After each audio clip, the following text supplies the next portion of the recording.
ơiខ្មៅមានបងលឺឆ្លងល្អគេធ្វើអូនថ្មីតែតាមការពិត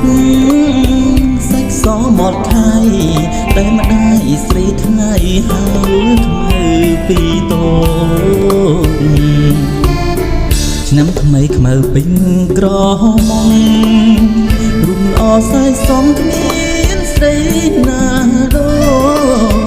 ខ្មៅជាស្រីខ្មែរក្រុមលៀងសំស្ល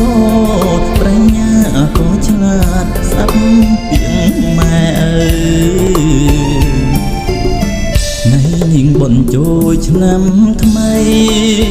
បងឃើញខ្មៅស្រីអូនរៀនចំផ្ទាំង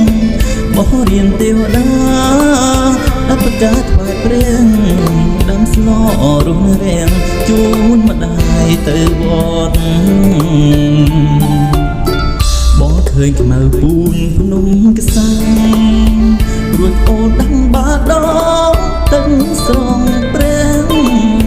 ជូនញ៉ាំឃើញបងញញឹមសែងស្រងអូនខ្មៅតែឆ្ងងសាច់សដូចសំឡី